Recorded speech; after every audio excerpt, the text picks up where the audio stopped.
안녕하세요. 30대 평범한 여자이자 결혼 3년차 유부녀입니다. 제가 작년까지 아주 많은 일을 당하느라 정신이 쏙 빠져 있었는데 이제야 한숨을 돌리게 되었어요.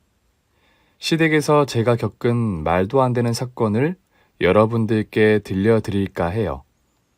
목덜미에서 땀이 흐르는 놀라운 사연을 시작해 보겠습니다. 제가 31살이 되었을 때 연애하던 남자친구와 결혼을 결심했어요. 그이는 외모가 출중하고 성격도 착하고 인성이 바른 사람이었어요. 게다가 대기업 과장이어서 능력까지 겸비했답니다. 저도 빠지는 여자는 아니지만 신랑이 조금 더 아깝다는 생각이 들었어요. 저희는 연애를 2년 남짓 했고 예비시댁에 자주 놀러가서 사이가 좋아 결혼을 쉽게 허락받았습니다. 제가 정식으로 인사 갔더니 시어머니와 시누이가 저에게 고맙다는 인사를 해주셨답니다. 시어머니는 남편을 40대 중반에 낳아서 연세가 80에 가까웠고 시누이는 남편보다 12살이 많았답니다. 아이고, 이렇게 귀하고 예쁜 아이가 우리 며느리가 된다니. 우리가 복을 받았구나. 세정아, 우리 식구가 되어줘서 고맙고 내 아들을 받아줘서 아주 고맙구나. 옳게 드디어 결심했구나. 내가 잘났으면 뭐라도 해줄 텐데. 알다시피 이혼하고 양육비도 못 받고 육아만 하고 있으니 가진 게 없어서 뭘 해주지 못하겠다. 두 사람은 저에게 고맙고 미안하다며 말했는데 도리어 제가 죄송해지더군요. 그래서 전 이렇게 대답했습니다.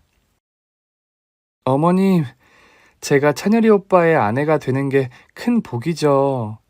어머님 같은 고운 분과 형님 같은 사랑스러운 분이 저의 새 식구가 되어 얼마나 기쁜 줄 모른다고요.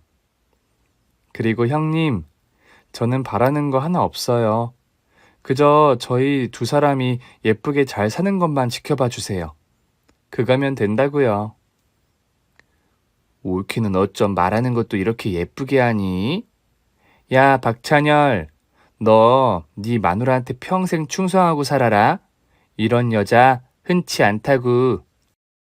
시누이 말에 저와 시모녀는 키득거리며 웃었는데 남편은 무표정한 얼굴로 앉아있더군요. 제가 옆에서 같이 웃으라고 눈치를 줬는데도 불편한 표정으로 앉아있더라고요.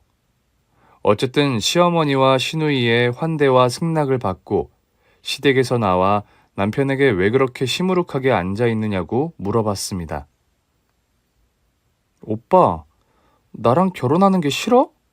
왜 어머님 앞에서 그런 뚱한 표정을 짓고 있던 거야? 아니, 그런 게 아니라 엄마랑 누나가 너무 가식적인 말을 하는 것 같아서. 뭐야, 오빠. 무슨 말을 그렇게 해? 오빠 엄마랑 누나한테 가식적이라니. 나한텐 살갑게 대해준 게 가식이야? 아니, 지금 이렇게 대해놓고 나중 가서 달라질까봐 걱정이 돼서 그런 거야. 사실 난 엄마랑 누나 때문에 결혼하는 게 걱정이라고. 뭐라는 거야. 어머님이랑 형님이 얼마나 좋은 분들인데 왜 그런 소리를 하는 거야? 자기가 지금 아무것도 몰라서 그러는데 지금도 내가 매달 엄마랑 누나 생활비를 대주고 있어. 그리고 전에도 말했었지. 지금 사는 집도 내가 마련한 거야. 엄마랑 누나는 나한테 평생 아무것도 해준 게 없어. 앞으로도 내 등골을 뽑아먹으려고 할 거라고. 오빠 무슨 말을 그렇게 해. 지금 어머님 연세가 80에 가까운데 어떻게 일을 다니시고 돈을 벌겠어. 형님도 이혼하고 어린애를 혼자 키우시느라 여념이 없잖아. 우리가 조금 고생하더라도 생활비 정도는 보내드리는 게 옳은 일 아닌가? 오빠 실망이야. 세정아, 내가 누누이 말했지만 우리 식구들은 다른 식구들과 달라. 난 결혼 후에 두 사람이 우리한테 빈대 붙을까봐 걱정이란 말이야. 그이는 계속해서 시모녀 흉을 보는데 제가 다 민망하고 화가 나더라고요. 그래서 더 이상 식구들 욕을 하지 말라고 으르렁대며 시댁뿐만 아니라 저희 친정까지 잘 도와드리며 살자고 말했답니다. 남편은 제가 하자는 대로 하겠다며 나중에 가서 다른 말 하지 말라고 하더군요. 그렇게 얼마 뒤 상견례를 치르고 결혼식을 올렸습니다. 저희 부부의 신혼집은 남편이 능력이 있어 신축 아파트에 들어가게 되었답니다. 브랜드 아파트에 처음 들어가 살아봤는데 정말 편하고 좋았어요. 신혼을 아주 신나고 달콤하게 지낸 지 일주일 만에 시댁에 찾아갔습니다. 이젠 며느리로서 발을 들이는 거라 집안 살림을 조금이라도 도울 마음으로 들어갔답니다. 시어머니와 시누이는 소파에 앉아 텔레비전을 보고 있었는데 원래는 제가 들어오면 벌떡 일어나 환대해 주셨는데 이번에는 자리에서 일어나지 않고 보는 둥 마는 둥 하셨습니다. 어머님, 형님, 안녕하셨어요? 저희 왔어요. 왔냐? 넌 결혼했으면 안부 전화를 매일 해야 하는 거 아니냐? 네? 안부 전화요? 아, 제가 생각이 없었네요. 죄송해요. 어머님, 과분한 남편과 결혼했는데 처음부터 삐걱거리네요. 알기는 아니. 너에게 과분한 남자랑 결혼한 걸 말이야. 너 대기업 과장이랑 결혼했으면 완전 봉 잡은 거야. 그걸 알고는 있겠지? 시어머니의 말투는 여태껏 제가 들어왔던 말투가 아니었습니다. 꼭 다른 사람으로 빙의된 것처럼 느껴졌답니다. 그래도 전 고개를 숙이고 시어머니 말씀이 모두 맞다고 말씀드리고 앞으로는 안부 전화도 자주 드리고 며느리로서 노력하는 사람이 되겠다고 대답했습니다. 그러자 시누이가 말문을 열었어요. 옳게 왔으면 밥이나 좀 해봐. 이제 조금 있으면 점심이니까 맛있는 것 좀 해봐. 네? 저 혼자요? 형님, 제가 손재주가 없어서 아직 할 줄 아는 게 없는데. 뭐야? 지금 내 동생 같은 엘리트랑 결혼해놓고 아무것도 못한다고 배 째라는 거야? 이거 아주 웃기는 애네. 야, 양심이 있으면 부족한 걸 채울 생각을 해야지. 유튜브를 보고 하든 옳게 엄마한테 전화를 하든 혼자 밥상 차려와. Right now. 아, 네, 알겠어요, 형님. 한번 해보겠습니다. 그럼 잠시 기다려주세요. 저는 식은땀을 흘리며 주방으로 홀로 들어가서 냉장고를 뒤져 먹을 만한데 뭐가 있는지 열어봤습니다. 그런데 김치 말고는 아무것도 없어 마트에 가서 고기와 각종 재료를 사서 돌아왔답니다. 친정엄마한테 뭐가 좋을지 물어봤더니 불고기가 제일 만만하고 쉽다고 해서 메뉴를 불고기와 계란찜, 도라지 무침 등 여러 가지 반찬을 만들고 상을 차렸어요. 그러자 시모녀가 주방으로 들어오며 한 소리를 하더군요. 넌 잘난 내 아들하고 결혼했으면 손이 좀 빨라야 하는 거 아니냐? 그리고 꼴랑 불고기랑 찬 몇 가지 하는데 시간이 이리 오래 걸린 거냐? 앞으로 너 노력 좀 해야겠다. 맞아. 입으로만 잘하겠다는 소리는 하지 말고 행동으로 보이라고. 옳게 자네가 우리한테 얼마나 잘하는지 행동으로 보여달란 말이야. 알겠어? 두 모녀는 저에게 잔소리를 하고 식탁에 앉아 음식을 허겁지겁 드시더군요. 제 음식을 맛본 시모녀는 맛은 없지만 배가 고프니 억지로 먹는다며 접시를 싹싹 긁어 드셨습니다. 저와 남편도 같이 식사를 하고 둘이 같이 설거지를 했습니다. 그이가 절 도와주면 혼날 것 같아 저리 가라고 했는데 남편은 시모녀가 자기를 그리 귀하게 여기지 않으니 걱정하지 말라며 고무장갑을 끼고 접시와 그릇을 닦기 시작했답니다. 결혼한 지 일주일 만에 이렇게 다른 모습을 보여준 시어머니와 시누이를 보았더니 남편이 전에 한 말이 떠올랐습니다. 제가 알고 있던 두 사람이 아닌 것 같아 조금 걱정이 되더라고요. 앞으로 며느리로 살기 편하진 않겠구나 생각하게 되었죠. 그렇게 1, 2주에 한 번씩 시댁에 들렀는데 그때마다 두 모녀의 태도는 날이 갈수록 달라지는 게 확연히 보였습니다. 시어머니는 대뜸 저에게 월급날이 언제냐고 물으셨답니다. 아가, 너 월급날이 언제냐? 월급날이요? 그건 왜 물으세요, 어머님? 왜 묻다니? 너한테 용돈 받는 날을 알고 있어야 될 거 아니야? 아, 저 15일마다 월급 들어와요. 제가 알아서 챙겨드릴게요. 알아서 챙기겠다고? 그래도 도리는 아는 애구나. 그럼 내 계좌랑 네 신우 계좌 싸줄게. 거기다가 매달 각각 50만 원씩 붙여라. 네? 50만 원씩이요? 어머님, 그건 조금 부담되는 금액인데 제가 많이는 아니지만 적당히 보내드리면 안 될까요? 제가 당황하며 말했더니 신우이가 입을 열더군요. 적당히가 얼마야? 옳게 계산은 똑바로 해야지. 두루뭉술 적당히 준다는 소리는 집어치우고 확실하게 정해. 얼마 줄 거야? 저는 난감하고 당황이 돼서 쉽게 말을 하지 못했어요. 그러자 남편이 나서서 언성을 높였습니다. 누나, 지금 뭐 하는 거야? 한참 어린 올케한테 용돈을 받고 싶어? 사지 멀쩡한 누나는 왜 일을 안 하는 거야? 누나 딸은 맨날 어린이집에 가서 잘 놀다가 늦게 오잖아.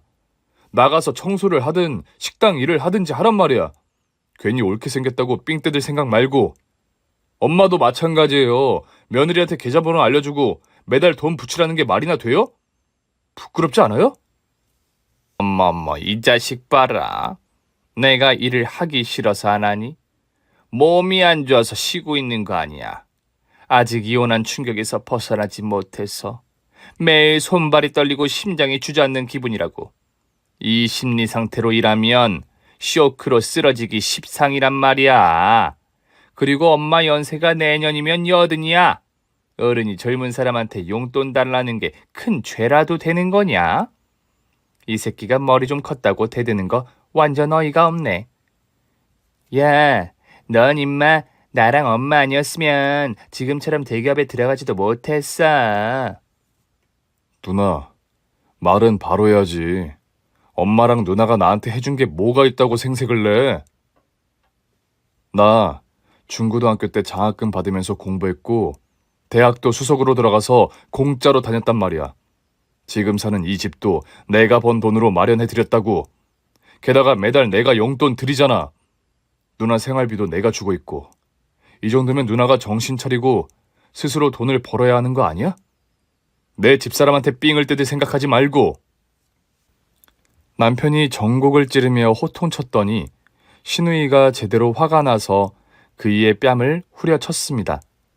저는 너무 놀라서 소리를 질렀고 남편은 아무렇지 않게 꼭 말해서 밀리면 손찌검이지. 예나 지금이나 변한 게 하나도 없어. 지겹다 지겨워. 하며 저에게 그만 나가자고 하더군요. 저는 얼굴이 하얗게 질린 채로 시댁에서 나와버렸답니다. 그날 이후 남편은 시댁에 들어가는 돈을 모두 끊어버렸어요. 그리고 저에게도 절대 돈을 들이지 말라고 하더군요. 저는 시누이가 심하기도 했고 남편이 그간 고생을 많이 한 것 같아 그이의 말을 그대로 따르기로 했답니다. 이에 시모녀는 돈 받을 곳이 없어서 처지가 곤란해졌습니다. 저는 이 정도가 되었으면 시누이가 일을 다닐 줄 알았는데 다른 선택을 하더라고요. 그건 바로 조카를 데리고 저희 신혼집에 시시때때로 찾아와 많은 걸 요구했답니다. 이렇게 집에 있었네. 우리 딸이 외삼촌이랑 외숙모가 보고 싶다고 해서 놀러 왔어. 우리 혜영이가 치킨 먹고 싶다는데 좀 시켜줄래? 네? 아, 네네. 혜영이가 먹고 싶다고 하면 당연히 사줘야죠. 그렇지. 그럼 치킨이랑 피자하고 베스킨라빈스 아이스크림도 패밀리 사이즈로 시켜줘. 아, 피자는 제일 비싼 거로 고르고 테두리에 치즈 크러스트해서 주문해줘. 아, 그리고 주문하는 김에 자네 시어머니 드실 족발 좀 시켜드려. 특 대짜로 제일 비싼 곳에서 시켜. 저는 어이가 없긴 했지만 귀여운 조카를 위해 기쁜 마음으로 음식을 주문해 줬습니다. 그런데 음식이 도착하자 조카는 음식을 입에도 대지 않고 시누이 혼자 거의 다 먹더라고요. 배달 음식을 먹고 싶은데 애를 내세워서 저희 집에 쫓아온 모양이더라고요. 그 모습을 보니 한심하기도 하지만 동정심이 생겨서 그냥 그러려니 하고 많이 드시라고 말해줬습니다. 그러자 시누이는 다른 걸 요구했어요. 옳게. 요즘은 장 보는 것도 배달이 된다며? 그럼 우리 딸한테 필요한 것 좀 시켜줄래? 네? 아, 네네. 필요한 게 뭔지 말씀하세요. 그냥 내가 고를 테니까 자네 핸드폰 줘봐봐. 시누이는 제 핸드폰을 낚아채더니 장을 50만 원어치 주문해서 시댁으로 배달 요청을 했답니다. 그리곤 잘 먹었다는 말 한마디 하고 돌아가더라고요. 남편이 생활비를 보내주지 않으니 신혼집에 찾아와 생활비만큼의 배달을 시키는 게 시누이의 전략이었나 봅니다. 눈 뜨고 코 베인다는 말을 모두 잘 아시죠? 제가 시누이 앞에서 이런 식으로 눈 뜨고 코를 베인 게 한두 번이 아니었습니다. 조카 애 앞에서 안 된다고 말하며 실랑이를 할 수도 없고 화를 내서 쫓아낼 수도 없었으니 그냥 이를 꽉 깨물고 참고 넘어갔답니다. 남편도 조카 애가 시누이와 같이 오면 화를 내지 못하고 해달라는 걸 다 해주고 보냈어요. 애 앞에서 시누이를 망신 줄 수 없는 건 저랑 같은 마음이었던 거죠. 이에 시누이는 한술 더 떠서 저에게 카톡으로 필요한 물품을 사진으로 보내서 주문해서 시댁으로 보내라고 하더군요. 사진과 다른 걸 시키면 곤란하다면서 말이죠. 이 정도면 빈대 중에서도 상급으로 분류되어야 하는 게 맞겠죠? 여하튼 시누이가 외식을 하고 싶으면 어김없이 저희 집으로 조카를 데리고 와서 비싼 음식들을 시켜 먹었고 생활에 필요한 것들은 저에게 배달시키라고 명령했답니다. 남편과 저는 굴복하고 생활비를 보내주기로 했어요. 그이가 전과 똑같이 보내줄 테니 저희 신혼집에 와서 외식하지 말고 알아서 사 먹고 생활용품도 알아서 사라고 했답니다. 시누이가 워낙 강적이라 저와 남편이 이길 수가 없었네요. 그래서 저희는 합의가 됐으니 이제 그만 오겠지 싶었는데 시누이가 이번에는 시어머니를 모시고 찾아오기 시작했습니다. 저는 한 달 만에 뵌 시어머니께 반갑게 인사를 드렸습니다. 어머님, 오랜만이에요. 요즘 잘 지내시죠? 아니, 넌 이 얼굴이 잘 지내는 거로 보이냐? 하여튼 센스가 이리 없는 것도 재주다, 재주. 난 아주 잘 못 지낸다. 내 친구들은 다들 자식들이 해외여행 보내줬다고 자랑하는데 나는 뭐 하나 받은 게 없어서 망신당하면서 살고 있다. 날 쪽팔리게 해줘서 아주 고맙다, 아가. 아, 해외여행이요? 그이 오면 의논해 볼게요, 어머님. 그 말인즉슨 날 해외로 보내주겠다는 거지? 오호라, 좋다. 지금 바로 친구들한테 전화 돌려서 자랑을 해야겠구나. 내 며느리가 날 해외여행을 보내준다고 말이야. 네? 어머님, 나중에 결정되면 자랑하시면 안 될까요? 저희 요즘에 생활이 넉넉하지가... 제가 말을 다 하기 전에 이미 친구분한테 전화해서 며느리가 해외여행을 보내주게 되었다고 자랑 전화를 시작하셨답니다. 옆에 있던 시누이는 옳게 내 것까지 표 2장 사. 그리고 우리는 유럽 쪽으로 갈 생각이야. 아예 유럽 투어를 시켜줘도 좋고 라며 부담을 팍팍 주더군요. 시모녀가 그렇게 저를 난감하게 만들고 떠나고 매일 야근하는 남편이 늦은 시간에 돌아왔습니다. 제가 시모녀가 한 말을 전해줬더니 땅바닥에 구멍이 날 정도로 큰 한숨을 내쉬더군요.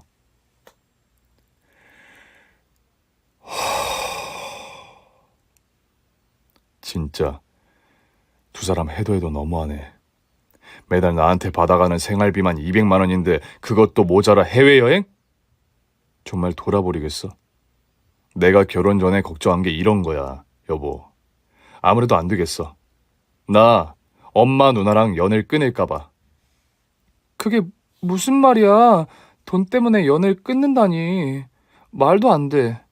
여보, 이번에 한번 보내드리자. 어머님이 벌써 친구분들한테 자랑하고 난리를 치셨어. 여기서 보내드리지 않으면 더 큰일이 생길지도 몰라. 여행 경비는 내가 절반 보탤게. 자기야, 내가 자기를 볼 면목이 없다. 정말 진심으로 미안해. 이번 한 번만 봐줘. 그리고 생활비도 올해까지만 드리고 끊어버릴게. 그때부터는 통장 관리를 당신에게 맡길게. 그래, 알겠어. 나도 내년이면 더 독해져서 형님이 마음대로 하지 못하게 덤벼볼게. 올해까지만 꾹 참아보자. 그래서 결국 시모녀를 유럽 중에 가장 비싸다는 스위스로 보내드렸습니다. 두 사람이 스위스를 골라놓고 결제만 해달라고 해서 다른 방법이 없어 물가가 제일 비싼 스위스로 보내드렸어요. 열흘 동안 신나게 놀다 온 두 모녀는 한동안 조용할 줄 알았습니다. 그런데 얼마 뒤 다시 신혼집으로 들어와서 넋두리를 하더군요. 두 모녀가 주거니 받거니 하는데 몹시 난감했답니다. 우리 딸내미는 아직도 이런 천떼기 가방을 메고 다니냐? 내가 네 올케면 아주 비싼 명품 가방을 하나 사줬을 텐데 말이야. 엄마, 조용히 해. 올케가 괜히 부담 가지겠어. 그리고 나는 엄마가 더 걱정이야. 엄마 연세가 내년이면 80이라 찬바람이 들어오는 옷을 입으면 큰일 나. 내가 엄마 며느리라면 목부터 발끝까지 찬바람을 막아주는 모피코트를 선물할 텐데 말이야. 아이고, 아서라. 우리 며느리가 들으면 괜히 부담 가질 거야. 그리고 난 네가 명품 가방만 선물 받으면 좋겠다고. 난 엄마가 모피만 받으면 장땡이야.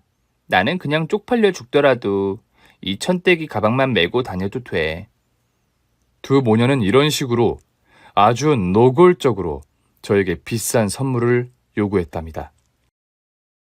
하지만 저는 더는 두 모녀의 요구를 받아줄 수 없었습니다. 두 사람에게 들어간 돈이 너무 많아서 계속 적자만 났답니다. 카드비까지 내면서 비싼 선물을 사드릴 생각은 추호도 없었어요. 남편도 저와 생각이 같아서 그냥 무시하고 가만히 있자고 하더군요. 2주 동안 제가 아무것도 사드리지 않자 시모녀가 조카 애를 데리고 찾아왔습니다. 어머님, 형님, 혜영아. 세 사람이 이 밤에 무슨 일로? 형님, 그 짐가방은 뭐예요? 아, 우리는 괜찮은데 엄마가 모피코트를 입지 못하셔서 뼈가 시리다고 하시네. 아무래도 새 아파트에서 난방 틀고 지내면 좋을 것 같아서 말이야. 우리가 쓸 방은 어디지 올케? 아, 엄마는 무조건 안방을 쓰여야 해. 좁은 데는 산소가 부족해서 제일 넓은 방을 쓰셔야 한다고. 내 말 무슨 뜻인지 알지? 형님, 모피코트를 사드리지 않아서 저희 집에서 지내시겠다는 말씀이에요? 그래, 우리가 사는 아파트는 우풍이 심해서 모피를 입고 주무셔야 하거든. 그런데 올케가 모피를 사드리지 않으니까 별 수가 있겠어? 엄마를 새 아파트에서 모시는 수밖에. 그리고 나랑 혜영이는 당연히 엄마를 보좌해야 하니까 따라온 거야. 너무 신경 쓰지 마. 그냥 먹는 밥상에 숟가락 3개만 더 올리면 돼. 시누이가 하는 말 같지 않은 소리에 이어 시어머니가 말했습니다. 아가, 네 시누이 가방 보이니? 찢어지기 일보 직전이더구나. 난 내 딸이 저런 가방을 메고 다니는 게 마음이 아프다. 너도 마음이 아프지 않니? 설마 아무런 감정이 들지 않는 거야? 저는 완전히 돌아버리겠더군요. 모피코트와 명품 가방을 사들이지 않는다고 했더니 무작정 쳐들어와서 저희 신혼집에서 지내겠다는 겁니다. 그것도 모자라 안방을 바로 차지하면서 저와 남편을 작은 방으로 쫓아내더군요. 그이는 부하가 치밀었지만 6살 조카 혜영이가 있어 화를 꾹 참고 말았습니다. 며칠 동안 시모녀가 진상을 제대로 피우는 바람에 집안 꼴은 개판이 되었고 저희 속을 긁는 비싼 선물 타령이 계속되어서 질려버리고 말았죠. 결국 남편은 카드를 꺼내며 모피코트와 명품 가방을 사라고 건네주더군요. 24개월 할부로 하라는 말을 덧붙이면서 말이죠. 그러자 시모녀는 바로 짐을 싸서 혜영이를 데리고 저희 집에서 퇴장했답니다. 그렇게 조용해지길 바랐지만 시모녀의 행태는 끊이질 않았습니다. 어느 날 시모녀가 나란히 다리를 쩔뚝대면서 저희 집을 찾아왔어요. 저는 놀란 눈을 뜨며 무슨 일이냐고 물었죠.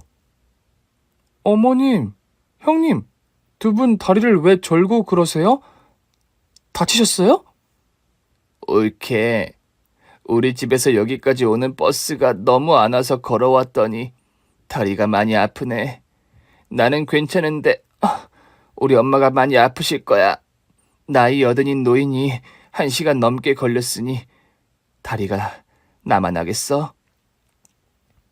아이고, 나는 괜찮다. 다만 내 딸이 나중에 나이 들면 나처럼 될까봐 겁이 난다. 내 딸은 좋은 차를 타고 다니며 이렇게 다리가 아프지 않았으면 좋겠다만. 아이고, 내가 입방정을 떨었네. 아가, 못 들은 거로 해라. 엄마도 참 주책이야. 차 사달라는 소리를 하면 어떡해. 옳게, 엄마 말은 신경 쓰지 마. 우린 그냥 이렇게 걸어 다니다 다리 빙신이 되고 말겠어. 아유, 나도 팔자에 없는 외제차 한 대 가져보면 소원이 없겠네. 아, 옳게, 이건 혼잣말이야. 절대 자네에게 사달라는 뜻이 아니라고. 그런데 우리 혜영이가 걱정이네. 왜 우리 집은 차가 없냐고 물어볼 때마다 가슴이 찢어지는 기분이야. 옳게, 자네는 아직 애가 없어서 이 기분을 모르겠지? 두 모녀는 실컷 다리 아픈 연기를 하며 또 노골적으로 요구를 하더군요. 그런데 저희는 시모녀에게 들어간 돈도 너무 많고 매달 적자라는 카드 할부금을 갚는 것도 빠듯했기 때문에 외제차는커녕 중고차도 사들이기 힘들었답니다. 그래서 냉정하게 안 된다고 말씀드렸어요. 그러자 시누이가 혀를 차며 화를 내더군요. 옳게, 누가 차 사달라고 했어? 그냥 걸어다니기 힘들어서 다리가 부러질 것 같다고 말한 거 아니야. 옳게는 사람을 이상하게 본다. 아, 어이없어. 형님, 매번 이런 식으로 말씀하시면서 원하는 걸 얻을 때까지 저희 집에서 뻐기셨잖아요. 이번에도 차 사줄 때까지 어머님이랑 집에서 진상 부리시려는 거죠. 이제 그만 좀 하세요. 야, 너 지금 뭐라고 했어? 뻐겨? 우리가 뻐겨? 또 진상이라고 했냐? 이런 개 우라지 쌍! 시누이는 제가 비속어 한마디 했다고 싸대기를 3대 날리더군요. 이에 저도 똑같이 뺨 석 대를 돌려줬습니다. 시누이에게 받은 싸대기보다 훨씬 세게 말이죠. 그랬더니 시모녀가 동시에 저에게 달려들며 머리채를 양쪽에서 잡아당기며 쌍욕을 퍼부었습니다. 저는 두 사람에게 밀리지 않으려고 똑같이 손을 뻗어서 시모녀의 머리카락을 잡아당겼어요. 여자들의 싸우는 비명소리가 어찌나 크게 울렸는지 아파트 주민의 신고로 곧 경찰이 찾아왔답니다. 그래서 싸움은 어쩔 수 없이 끝이 났고 경찰과 대화 중에 남편이 퇴근하고 돌아왔습니다. 헝클어진 저의 머리와 부어오른 양뺨을 보며 분개한 남편은 시모녀에게 악을 쓰며 말했답니다. 제발 그만 좀 해. 둘 다 지겹지도 않아? 언제까지 이러고 살 거야? 내 아내가 뭘 잘못했다고 저렇게 만들어? 이제 다 집어치워. 모자 지간이고 남매 지간이고 싹 다 끊어버리자고. 어머, 이 후레 자식 보소. 지금 그게 누나랑 엄마한테 할 소리야? 네 처만 맞은 게 아니라 우리도 똑같이 당했다고. 이건 쌍방이란 말이야. 오죽했으면 내 아내가 두 사람한테 손찌검을 했겠어? 오죽하면 말이야. 두 사람 다 지긋지긋하니까 제발 우리 좀 놓아줘. 이 새끼 완전 호로 쌍놈이네. 야, 우리도 너같이 배은망덕한 놈하고는 한 식구로 살기 싫어. 우리가 너 없으면 굶어 죽을 것 같으냐? 더럽고 치사해서 이제 우리도 여기 안 와. 그래, 잘 생각했어. 누나도 엄마도 절대 찾아오지 마. 앞으로는 문도 열어주지 않을 거니까. 시어머니는 남편의 으름장에 놀랐는지 한마디도 못하고 서 있다가 시누이의 손에 이끌려 시댁으로 돌아갔답니다. 그렇게 저희 부부는 시어머니와 시누이와 완전히 연을 끊고 반년의 세월을 보냈습니다. 그런데 제가 어쩔 수 없이 연락을 드려야 하는 상황이 닥치고 말았습니다. 시어머니는 너무 놀라서 쓰러질 것 같아 시누이에게 전화를 걸었답니다. 형님, 저예요. 올케가 웬일이야? 우릴 개무시하며 쫓아내더니 이제 와서 후회라도 하는 거야? 형님, 그때 일은 나중에 해결하고 지금 꼭 알려야 할 소식이 있습니다. 제 남편이, 그러니까 형님 동생이자 어머님의 아들인 찬열 씨가 지금 위독해요. 의식을 차리지 못하는 식물인간이 됐다고요. 지금 뭐라고 했어? 내 동생 찬열이가 식물인간이 됐다고? 도대체 어쩌다가? 고속도로에서 졸음운전하는 화물차가 사고를 냈어요. 수술이 끝나고 멀쩡하게 움직일 줄 알았는데 지금 식물인간이 됐어요. 지금 집에서 호흡기를 달고 연명하고 있어요, 형님. 어머님 모시고 제 남편의 손을 잡아주세요. 희망의 끈을 놓지 않게 도와주세요. 당장 엄마랑 출발할게, 올케. 그만 울어. 우리가 가서 도와줄 테니까. 시누이는 전화를 끊은 지 30분 만에 시어머니를 모시고 저희 집에 도착했습니다. 저는 눈물을 흘리며 두 모녀를 안방에 누워있는 남편에게 안내했답니다. 호흡기를 달고 있는 그 일을 내려다본 두 모녀는 남편의 몸을 툭툭 건드리더군요. 뭐야? 얘 진짜 식물인간이 된 거야? 그러게 말이야. 간지럼 많이 타는 앤데 가만히 있네. 내 아들이 어쩌다 이 모양이 된 건지. 왜겠어. 우리 뒤에 있는 저 올크년 때문이지. 내 동생이 우리랑 연을 끊어서 벌을 받은 거야. 저 개 같은 년만 아니었다면 우리 찬열이는 여전히 건강하게 살아있었을 거라고. 저는 이 상황을 예상하고 있어 고개를 숙이고 죄인의 마음으로 사과드렸습니다.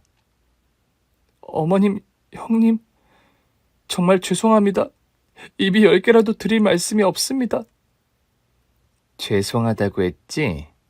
그럼 맞아야지. 내 동생을 이 꼴로 만들었으니까 너도 똑같이 식물인간이 될 때까지 돼지게 맞아봐. 시누이는 그렇게 말하더니 주먹을 휘둘렀습니다. 저는 본능적으로 뒤로 물러나며 피했습니다. 어쭈 피해? 이런 우라질년. 때려달라고 빌어도 시원찮을 판에 내 주먹을 피한 거냐? 제 남편이 이렇게 된 건 제 탓이 아니라 형님이랑 어머님 탓이에요. 내 아들 잡아먹은 사악한 마녀년이 감히 우릴 탓을 해? 이년아, 너 같은 년은 당장 잡아 족쳐야 해. 딸, 저년 잡아. 우리가 조져버리자. 응, 엄마. 내가 뒤에서 잡을 테니까 엄마가 면상을 날려. 시모녀는 동시에 달려들며 저를 공격했습니다. 하지만 저는 맞아줄 생각이 하나도 없어서 저를 잡으려는 시누이에게 팔꿈치로 면상을 날려줬습니다. 엘보! 형님, 이게 무슨 공격인지 아세요? UFC 들어봤어요? 팔꿈치로 한 방 먹이면 죄다 기절한다고요. 어때요? 어라? 벌써 기절해버렸네? 그럼 다음은 어머님인가요?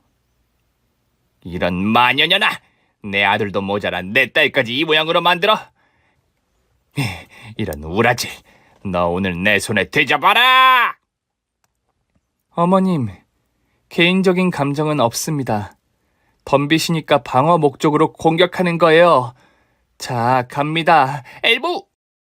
저는 차마 시어머니의 얼굴을 가격하지 못하고 등짝을 팔꿈치로 때려 눕혔습니다. 이 망할 페루 새끼. 너 같은 년이 내 며느리였다는 게 가문의 망신이야. 어머님도 저에게 망신 같은 존재세요. 그냥 입 다물고 형님이랑 누워 있으세요. 진정하고 제 남편에 대해 이야기나 하시죠. 제가 식물인간 남편을 어떻게 하면 좋을지 물어보았습니다. 그랬더니 두 모녀가 벌떡 일어나더군요. 신우이가 뻔뻔스럽게 말하더군요. 있잖아. 존엄사. 저렇게 아무것도 못 느끼고 누워있게 해봤자 뭐하겠어. 그냥 존엄사 시키고, 존엄사를 시키고요? 내 동생 찬열이 재산을 우리한테 다 내놔. 이 집도 우리한테 주고 차도 넘기고 통장도 다 넘겨. 너 같은 년은 내 동생 재산을 가져갈 자격이 없으니까 오늘부터 이 집 내가 쓸게. 우리 엄마랑 내 딸 혜영이까지 여기서 살 거야. 옳게 그 식물인간 된 저 빙신을 치우고 사라지면 돼. 아, 재산을 전부 넘기라고요? 그리고 남편을 보내주라는 말씀이시죠? 알았어요. 다른 건 또 없죠? 아, 제가 모르던 게 하나 있던데 이 사람이 언제 사망보험금을 가입했는지 모르겠는데 우편물이 날아왔더라고요. 그건 형님도 모르시는 거죠? 이거 잘못 왔다고 전화를 해야 할까 봐요. 전화하지 마. 그거 내가 가입한 거야. 내가 보험 설계사로 일하고 있는데 실적도 올리고 이런 날이 올지도 몰라서 내가 가입했어. 아, 정말요? 그럼 형님이 제 남편 신상 정보를 마음대로 쓰고 사인도 하신 거예요? 그래, 내가 했다. 어차피 내 동생은 저렇게 침을 질질 흘리고 있는 빙신인데 뭔 상관이야. 어차피 돼지면 돈덩어리가 될 텐데 이제 와서 그걸 따져서 뭐 하겠냐고. 됐고, 내 동생 재산 다 내놔. 그리고 존엄사로 저 세상을 보내버려. 존엄사요? 알겠어요. 그럼 제가 이 사람의 호흡기를 떼겠습니다. 뭐? 그런 건 의사가 와서 해야 하는 거 아니야? 에이, 상관없어요. 이 사람 지금 보내버리고 어머님이랑 형님도 보내버릴게요. 우릴 보낸다니 그게 무슨 소리야? 아, 두 분이 편하게 먹고 살도록 전 재산을 다 주고 보내드린다고요. 그래, 좋아. 그럼 빨리 찬열이를 편하게 보내줘. 저는 그이의 호흡기를 편하게 떼어주었습니다. 그러자 시모녀의 입가에 미소가 번쩍이더군요. 그래서 저는 두 사람 앞에서 주술을 외우기 시작했답니다. 라메카레몰, 라메카레몰, 나의 부군이여 깨어나라, 라메카레몰. 제가 양팔을 높이 들고 주문을 외우자 시모녀가 어이없어 저를 쳐다보더군요. 저 년이 제대로 미쳤나 보네. 지금 뭐 하는 짓이냐? 나도 몰라. 저 또라이가 뭘 하든 잠깐 기다려보자고. 좋게 좋게 해서 이 집에서 내보내자고. 재산 다 받아먹으면 그때 가서 쌩까 버리면 그만이니까. 저는 두 모녀의 대화를 들으며 다시 주문을 읊었습니다. 어머님, 형님, 제가 지금 남편을 살려보겠습니다. 어머님이 저한테 마녀라고 하셨죠? 맞아요. 사실 전 마녀입니다. 두 사람의 숨을 제 남편에게 옮겨서 살리겠습니다. 라메카레몰, 라메카레몰. 찬일이 오빠야, 일어나라. 그러자 남편의 머리가 움직이더니 상반신을 일으켰답니다. 시모녀는 그걸 보고 경악했습니다. 으아! 저년 진짜 마녀인가 봐. 우리 숨을 빼앗아서 식물인간 새끼를 깨우는 게 진짜인가 봐. 엄마, 나 어지러워. 저년의 주문 때문에 머리가 핑 도나 봐. 내 숨을 저놈한테 넘겨주는 건가 봐. 신우이는 왜 그러는지 모르겠지만 바닥에 쓰러지더군요. 시어머니가 겁에 질린 채 제가 주문 읊는 걸 듣고 있었는데 곧 식물인간이었던 남편이 침대에서 일어나 두 발로 서게 되었습니다. 여보, 돌아왔구나. 잘 왔어. 당신 누나 생각보다 더 띨띨하네? 진짜 내가 마녀인 줄 아나 봐. 그러고 보니 어머님 얼굴도 하얗게 질렸다. 난 이게 통할 줄 몰랐는데 계획대로 됐네? 여보, 수고했어. 전현이 보험 계약을 자기 멋대로 했다고 실토했다고. 그거면 성공이야? 이제부터는 내 차례야. 사실은 전 마녀가 아니고 남편도 식물인간이 아니었습니다. 신우이가 남편 이름으로 든 사망보험이 무려 6개가 된다는 걸 알게 되어 제대로 응징해 주려고 오늘 쇼를 벌인 거였습니다. 신우이가 실토하는 걸 똑똑히 동영상으로 녹화를 해서 경찰에 신고할 계획이었어요. 그이는 시모녀를 내려다보며 말했습니다. 엄마, 누나, 아주 대단들 하시던데. 아들이 죽게 생겼는데 재산만 걱정하더라. 에휴, 혹시라도 진심으로 슬퍼하고 사죄했더라면 내가 신고는 하지 않을 텐데. 그런데 안 되겠어. 누나는 이제 인생 종치게 생겼다. 찬열아, 이게 다 쇼였어? 너 살아 있었던 거야? 아니면 주문으로 깨어난 거니? 형님, 제가 아까 주문을 뭐라고 읊었죠? 라메크레몰? 그럼 라메크레몰을 거꾸로 말해봐요. 몰래카메라? 이런 쌍년! 니들이 짜고 우리를 농락한 거야. 이런 개 잡것들! 가만두지 않겠어. 신우이가 이성을 잃고 달려들자 제가 팔꿈치로 콧대를 빡 소리를 내며 한 방 날렸더니 뒤로 힘없이 쓰러지더군요. 그러자 남편이 핸드폰을 꺼내 들었습니다. 누나, 보험 허위 계약은 아주 큰 죄더라. 그거 감옥에 갈 정도로 처벌이 세다고 하더라고. 그럼 감옥에 잘 들어가 봐. 그리고 엄마는 에휴, 아들내미 죽어서 그렇게 신나하더니 고생길이 환하게 생기셨네. 그이가 혀를 차며 통보했더니 두 모녀가 마주보며 인상을 빡빡 쓰며 속닥거렸고 이내 무슨 잘못을 했는지 알아차리고는 용서를 빌기로 했나 봅니다. 시모녀는 저희 앞에 나란히 무릎을 꿇고 앉더군요. 예, 차녀라. 그리고 며느라. 왜 이렇게 무서운 짓을 하는 거냐? 오늘 우린 찬열이가 식물인간이 됐다 해서 가슴이 찢어지는 줄 알았어. 그런데 그것도 모자라 모든 게 몰래카메라였고 내 딸을 보험업 위반으로 신고하겠다고. 얘들아, 이러지 마라. 우리가 이렇게 두 손 모아 빌 테니 조용히 없던 일로 묻어두자. 그래. 찬열이 네 보험은 바로 해약할게. 내가 욕심이 나서 실적 올리려고 한 거야. 다른 뜻은 없었어. 진짜야, 찬열아.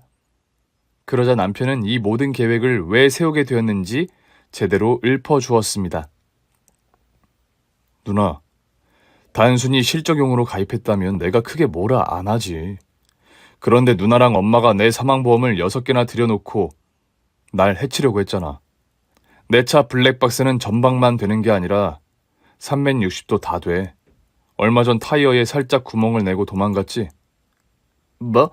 설마 그게 다 찍힌 거야? 어머, 내가 지금 뭐라는 거야? 우린 그런 짓 한 적 없어. 그거 안 하면 내가 이러지 않았지. 얼마 전 우리 집으로 온 양파즙 박스를 열어서 주사기로 뭔가를 넣었지. 그거 성분 검사 맡겼더니 락스 성분이 나오더라. 그걸 나랑 집사람이 먹었으면 어떻게 됐을까? 누나, 엄마 그것 말고도 많이 많아. 아파트 입구를 지나가는데 벽돌을 집어 던졌지. 그때 아슬아슬하게 피해서 내가 이렇게 멀쩡하게 살아있는 거야. 니들이 날 해치려고 한 24번의 시도가 모두 카메라에 찍혔어. 그리고 오늘 네 입으로 보험을 허위로 가입했다고 실토했지. 이 정도면 너희 두 사람은 감옥에서 존나게 오래 썩어야 할걸? 모든 걸 다 알고 있던 거야. 찬열아, 내가 잘못했어. 아니, 이거 모두 엄마가 시킨 거야. 난 가스라이팅 당해서 시키는 대로 했을 뿐이라고. 이 망할년이. 찬열아, 아들아, 엄마 얼굴 좀 봐라. 이 순한 얼굴로 너한테 그런 몹쓸 짓을 하려고 했겠니? 이건 네 누나가 모두 계획한 일이야. 나더러 늙어서 길바닥에 나앉기 싫으면 시키는 대로 하라고 그랬어. 그래서 내가 아파트 옥상에 올라가서 벽돌도 던지고 너에게 온 양파즙 택배를 까서 주사로 위험물질을 찔러 넣은 거라고. 네 누나가 독단적으로 한 거나 다름없어. 나는 힘없는 노인네잖아.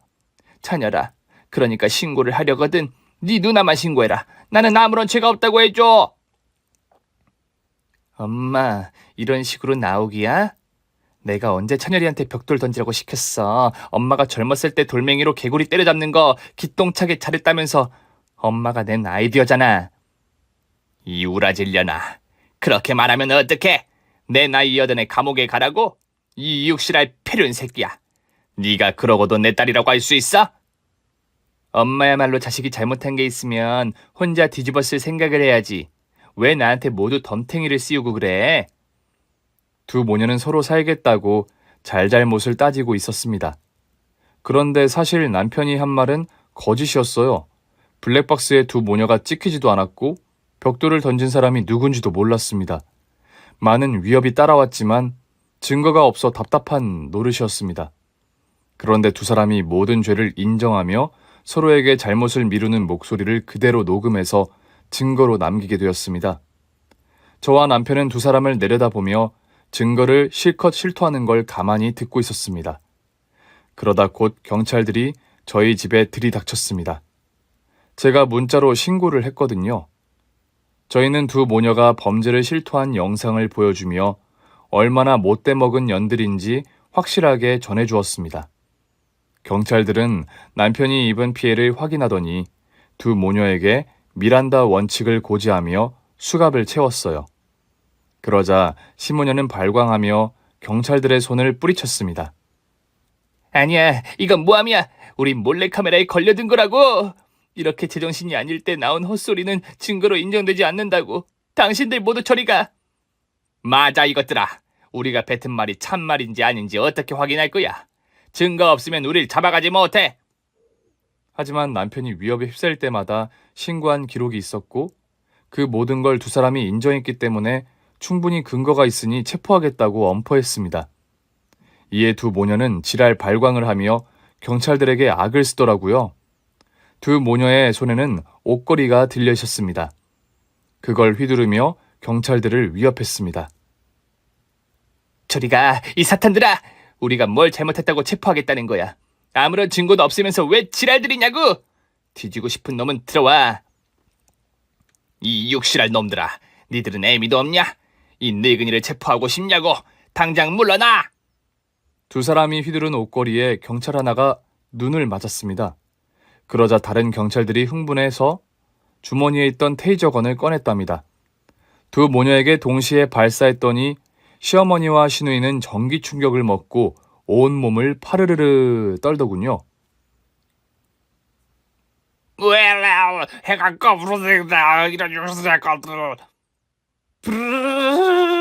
벼락 맞은 기분이야. 엄마, 우리 좆된 거지. 씨부라, 기절한 것 같다. 딸내미, 우리 경찰서에서 보자. 엄마, 우리 살아서 만나자. 그래서 우리 농락한 두 년놈을 찢어봐야겠자고. 그렇게 혀 꼬부라진 말투로 실컷 짓거리더니 바닥에 쿵 소리를 내며 엎어졌습니다. 경찰들은 곧바로 시모녀의 팔다리를 잡고 끌고 나가더군요. 마치 사극에서 능지처참당하는 장면을 닮아 있어서 제대로 벌을 받겠구나 하는 생각이 들었습니다.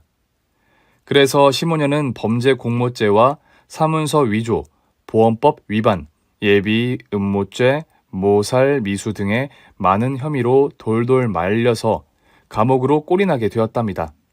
둘은 아주 재밌게도 같은 교도소에 같은 방을 쓰게 되었다네요. 모녀가 나란히 한 방에서 감옥 생활을 하다니 진짜 웃기는 결말이죠. 두 모녀가 그렇게 되고 조카애는 신우 남편이 데려가서 키우게 되었답니다. 조카애와 헤어지는 게 아쉽긴 하지만 시모녀 같은 악질과 사느니 친부랑 사는 게 100번 낫겠다고 판단했어요. 그리고 저와 남편은 그 사건 이후에 남편 명의인 시모의 집을 팔아버리고 저희 집도 팔아서 외곽에 있는 작은 동네로 이사했습니다. 도시 생활을 청산하고 작게 의류 매장을 열어서 장사를 하게 되었어요. 남편과 저는 시모니아의 그림자도 보지 않고 살게 되니 너무너무 행복하게 지내고 있답니다. 이제 저희 부부에게 아이만 생기면 더 바랄 게 없을 것 같아요. 부디 여러분이 많은 응원과 기도를 해주셔서 제가 임신하도록 도와주세요. 그럼 저의 사연은 여기서 마침표를 찍겠습니다. 모두 안녕히 계세요. 오늘 준비한 사연은 여기까지입니다. 재미있게 들으셨다면 구독과 좋아요, 알림 설정까지 눌러주세요.